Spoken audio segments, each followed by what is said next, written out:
8h15, nós estamos recebendo aqui na Super Rádio Patos um dos nossos diretor-presidente da Super Rádio Patos, doutor Arlindo Porto, que vai bater um papo conosco aqui no nosso show nesta manhã de terça-feira. O Esmar Martins hoje tá mais tranquilo, porque ontem ele tá de cabeça inchada, aconteceu um problema com o Galo em um dia desse, mas tá tudo bem, né, Esmar? Agora já tá na paz, né? Tranquilo, né? Já tá sossegado. Como diz o outro, tá filando, né? A vida se segue. Bora pra frente, né? Já tem chamando pro próximo jogo. Próximo, se não ganhar o próximo, aí enrola. Aí dá pra ficar de cabeça inchada, viu? Doutor Larinha, seja bem-vindo ao nosso show. Muito bom dia, tá tudo tranquilo? Como é que tá? Muito bem, muito obrigado. Bom dia, Simar, bom dia, Gabriel Bill, bom dia você que comanda esse programa de tanta audiência. É um prazer muito grande estar de novo aqui na nossa Super Rádio Patos, falando para os nossos milhares de ouvintes no mundo todo. Com certeza. Hoje as redes sociais proporcionam isso, né?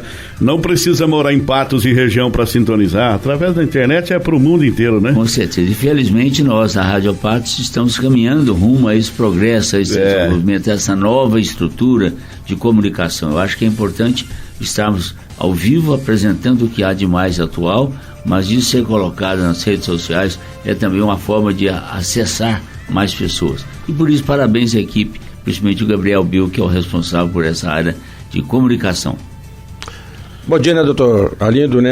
É sempre bom quando o senhor vem aqui na cidade de Patos de Minas, dá um pulinho aqui no estúdio da Super Rádio Patos, a gente bater um papo, né? Eu sempre falo o seguinte, quando o senhor está aqui nos concedendo entrevista, o pontaninho vai lá pro alto, doutor. O pontaninho sobe, viu? Olha, eu fico feliz de vocês me convidarem. Convidar porque é uma forma de marcar o horário para que eu possa vir. Eu gosto de falar com vocês, da nossa equipe, da Super Rádio Patos. Gosto de falar com os ouvintes, gosto de falar com os que estão nos acompanhando na rede social. É uma oportunidade que eu tenho. Eu já há algum tempo, já não moro mais em Patos, desde que eu fui para Belo Horizonte como vice-governador, mas eu venho com muita assiduidade. Eu não frequento muitas questões muito políticas, sociais da cidade, eu não frequento muito. Mas eu tradicionalmente venho a Patos uma vez por mês e fico aqui durante 8, 10 dias. Eu fico 8, 10 dias em Patos, fico 4 dias em São Paulo, eu trabalho numa empresa em São Paulo como conselheiro de uma empresa lá, e os outros 18, 19 dias fico em Belo Horizonte, onde estão os meus filhos, principalmente meus filhos, e aí minha esposa Maria Célia. Mas é um prazer muito grande voltar à nossa terra, estar convivendo com as pessoas da nossa terra, poder acompanhar e ir com frequência ali na fazenda Recanto da Mata, ver o café crescer, o café produzir, porque essa é a minha principal atividade que eu tenho já há muitos anos. Bom, o senhor que mora na capital de todos os mineiros tem uma visão mais ampla hoje do nosso país. De que forma que o senhor está vislumbrando esse 2024, esse início de ano, doutor? Nós estamos passando um momento muito crítico, né, Osmar? Eu vejo que há uma insatisfação generalizada da população, há um desencontro entre as lideranças, entre as autoridades, quer seja a nível federal, com o presidente, com o legislativo, especialmente com o judiciário, a nível de governo de estado também o governador não se articula tão bem assim com a classe política, tem sido muito conflito, e a nível local eu prefiro deixar que vocês façam essa avaliação, mas eu vejo que há necessidade de uma proximidade maior, um respeito maior. Eu entendo que está faltando respeito entre as lideranças. As lideranças estão se distanciando, querendo ficar enclausurado, fazer apenas aquilo que acha que dá certo e que é certo, e esquece que a opinião pública deve ser avaliada. Eu sou daquele tempo que deve-se conversar muito, deve-se dialogar muito e principalmente respeitar. Você tem que respeitar os próximos, você tem que respeitar os adversários, você tem que saber agradecer. E por isso, sempre que eu tenho oportunidade, eu venho e faço aqui nesse momento um agradecimento a todos aqueles que me ajudaram, que participaram comigo ao longo dessa minha caminhada. Eu acho que isso é importante, nós estamos sempre atuando e fazendo com que dias melhores possam acontecer. O momento não é dos mais favoráveis e eu desejo que possa logo, logo ser recuperado. Essa questão política, até termo nacional, né, no nosso país, doutor Arlindo, eu percebo, e eu não sou especialista e não acompanho frequentemente a política, mas eu tenho percebido, o senhor já está quantos anos fora da política, doutor? Uns 20 já? Que terminou meu mandato, eu terminei em 2002. 22 anos. 22 anos. Na época que o senhor militava no meio da política, a gente percebia que as coisas eram diferentes. Hoje no nosso país, e eu posso estar enganado, é o ponto de vista que eu tenho, mas não quer dizer que é realmente isso, mas hoje eu percebo que o nosso país ele é dividido. Ele tem duas torcidas, como se fossem dois times de futebol, né? A direita e a esquerda, cada um torce para o seu lado e pronto. Para aquele time que você torce, não importa o que está acontecendo, sempre vai estar torcendo para aquele time, e o adversário sempre é inimigo. Eu vejo que há essa divisão hoje no país como se fosse dois times de futebol.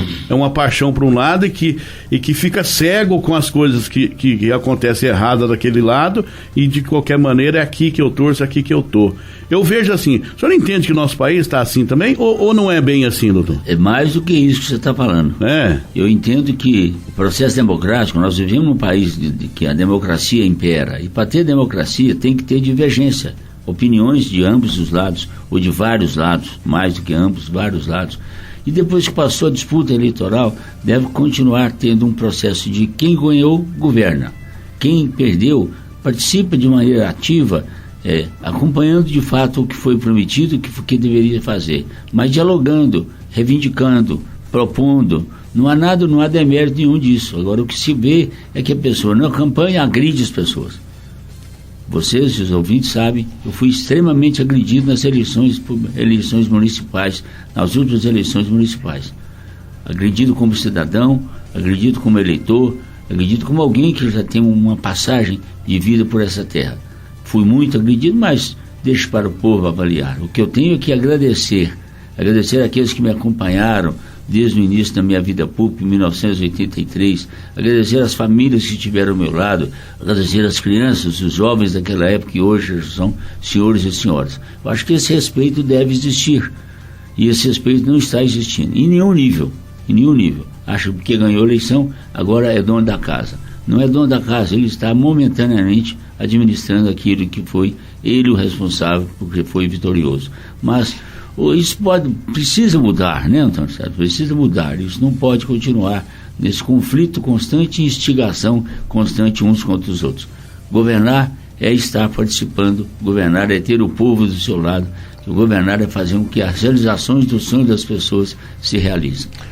Doutor Arlindo Porto, por ser um ano de eleição, o senhor acha que esse ano teremos uma eleição polarizada de candidatos? Mas, Mário, eu acredito que sim. E não é a nível de Patos, não. Nós teremos eleição a nível nacional. E isso que está acontecendo em Patos deve estar acontecendo em grande parte dos municípios mineiros, brasileiros. Não na maioria, mas eu acredito que muitos terão ainda essa questão. Agora, ser polarizado ou não vai depender muito do processo político, quantos candidatos terão. Quanto maior o número de candidatos, menor é o conflito. Porque ele dilui. Quando é 1, 2, 3 candidatos, aí polariza muito. E às vezes alguns desrespeitam os direitos e os limites de que possa ter. Eu acho que espero que isso não aconteça nas próximas eleições. Doutor Arlindo, nós falávamos aqui na abertura do programa até a abrangência e a força que tem hoje as redes sociais. Redes sociais hoje está decidindo política também, está formando opinião, mesmo que seja uma opinião errada, a população vai nessa onda de rede social hoje? Ao que parece, né, eu não sou especialista, mas ao que parece nas eleições as últimas eleições que aconteceram, a rede social influenciou muito. A decisão da eleição foi mais em cima da rede social. Não diria apenas para o presidente da República, para governadores, mas principalmente para o Legislativo. Os deputados que foram eleitos de maneira estrondosa de votação, alguns senadores que foram eleitos com votação também fora dos parâmetros. Um deputado na história mineira ter mais de 1.500 votos, 1.500.000 votos, isso não existe. Um senador da República com mais de 3 milhões de votos nunca existiu. E existiu esse fenômeno exclusivamente por causa das redes sociais. E isso pode ser um perigo à democracia? Talvez a força da rede social influencia a população em votar e de repente o voto não seria o adequado para o bem do país, vamos dizer assim? Eu diria que a rede social é extremamente importante. Eu sou adepto à rede social. O que não é importante, o que deve ser avaliado é que não pode se olhar apenas o lado de quem está falando, que está propondo, que está fazendo promessa e depois não cumpre e ninguém cobra. Eu acho que é o ato de não ter a reciprocidade.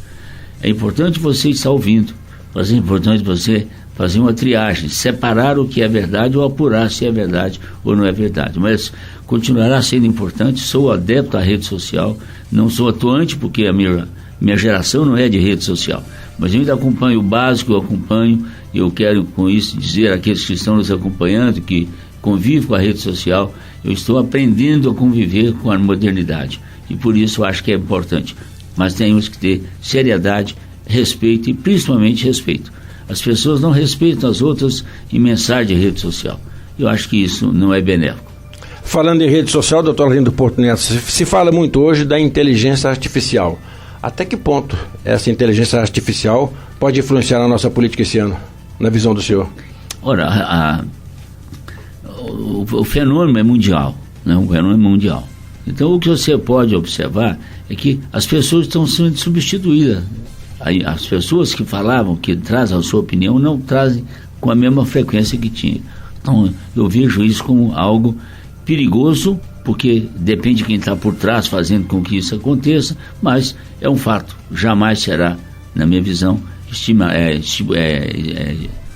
afastada de um processo. Ele vai crescer cada vez mais essa possibilidade das chamadas, como é que você falou o nome bonito, hein? Inteligência artificial.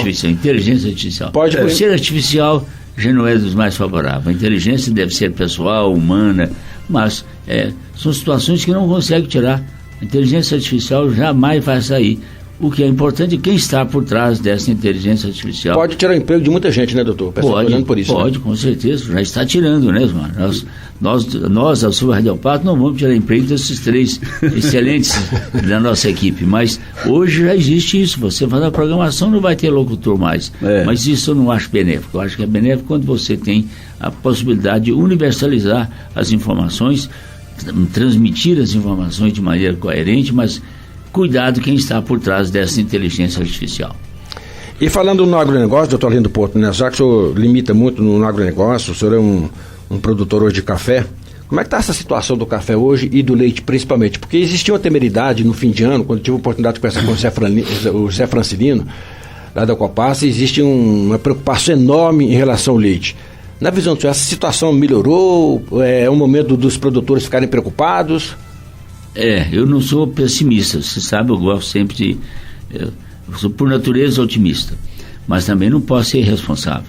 O que tem hoje no agronegócio, a partir do ano passado, do ano atrasado, é uma mudança radical. Hoje, quem vive no agronegócio, se não tiver muito estruturado, muito organizado, ele vai ter muita dificuldade. Você citou 2 segmentos, mas eu vou unir o que é importante economicamente no país, por sermos os maiores produtores do mundo, e segundo, pela importância econômica. Você tem crise no milho, na soja, no feijão, no arroz, no café, no leite, vamos fixar apenas leite e café nesse momento, mas todos os segmentos estão passando por dificuldades. Os produtores que não tiverem extremamente capitalizados passarão dificuldades. Você olha, se você analisar os vendedores de fertilizantes, de corretivos, de adubo, meu amigo Maurício da Ultracal, que é um dos nossos parceiro nosso, né? O Maurício me disse essa semana que ele vendeu 30% do que ele vendeu o ano passado de calcário. Se não vendeu calcário, não corrigiu o solo. Se não corrigiu o solo, ou plantou menos ou vai ter menos produtividade. E isso é perigoso. E nós então poderemos aumentar a crise, concentrando no leite. O leite, quando eu era ministro da Agricultura, nós tivemos uma crise semelhante a essa. E o fenômeno era mais ou menos o mesmo. A Argentina importava leite da Austrália e hidratava o leite em pó que vinha da Austrália, hidratava na Argentina e mandava para o Brasil. As normas, as leis do Mercosul permitem que faça importação de ida e de vinda de todos os países do Mercosul, mas não os produtos contrabandeados de outros países. Hoje parece que o fenômeno é o mesmo. A competição está aí, é um mercado que regula, não é o governo que tabela mais o preço do leite como de outros produtos, mas hoje a crise do leite é enorme. Se o governo não buscar uma alternativa, como nós conseguimos na época, eu acho que isso vai trazer mais crise para os produtores de leite, porque os preços realmente reduziram muito e os custos não reduziram, os insumos não reduziram. E no café é a mesma coisa. Eu vendi café ano passado R$1.500, R$1.600, R$1.400. Hoje, até a semana passada, estava na faixa de R$900, café de boa qualidade. Então essa queda no preço não se regula com o custo de produção que você está tendo. É grave, o governo deveria ter uma posição, o governo aí federal deveria ter uma posição mais incisiva. Eu já estive com o ministro da Agricultura algumas vezes, me convidou para participar de alguns eventos em Brasília. Felizmente, Asmar, Antônio César e Gabriel, eu tenho sido muito convidado para poder participar desses eventos, e quando convidado que sou, eu tenho o dever de participar. Eu já fui em 3 reuniões no Ministério da Agricultura. A reunião é com o ministro da Agricultura, com outros ex-ministros, um grupo de ex-ministros que somos convidados para poder participar, sem ganhar nada, de maneira voluntária, mas manifestamos ao presidente, ao ministro, essa preocupação de ter uma política que estimule o produtor de leite, que cuide do produto de leite, como todos os outros produtores do segmento do agronegócio. É grave a crise do agronegócio brasileiro. Mas mesmo diante de tantas dificuldades, de tantos problemas, o agro ainda é o que sustenta a nossa economia? Sem dúvida, sem dúvida. O Brasil é um país do agronegócio. Nós temos indústria forte em todos os segmentos, mas o Brasil é o maior exportador do mundo em gênero alimentício. Isso não é fácil. Como exportador, o Brasil é o maior produtor em 5 produtos que são importantes mundialmente. É o Brasil. O Brasil só não exporta leite, porque nós temos uma população muito grande, nós temos hoje uma produção muito grande. Patos de Minas, essa região nossa, é a maior produtora de leite do Brasil. E o Brasil realmente, são 230 mil, 220 mil pessoas que consomem leite. Então eu creio que a crise deve ser encarada de maneira ampla, de maneira mais aberta. Exportação de café, o Brasil primeiro colocado, cana-de-açúcar, o Brasil primeiro colocado, soja, o Brasil primeiro colocado, milho o segundo colocado, e aí você vai vendo um leque da importância do Brasil, do agronegócio para o Brasil.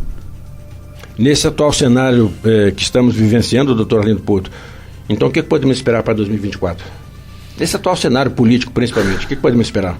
Olha, se não mudar muito a política, né, a nível local, estadual, nacional, aí estão todos os segmentos legislativos, há uma discotonia entre executivo, legislativo e judiciário. É importante, são 3 poderes que deveriam trabalhar harmonicamente, mas hoje o que tem é confrontando uns com os outros. O legislativo distante do executivo, o executivo afastado do legislativo. Aquilo que o Antônio disse no começo, né? Aquilo que o Antônio disse, aquela divisão. Essa divisão. Dividiu, né? Dividiu. É como se fosse um time. Eu torço aqui e não abro mão daqui, né?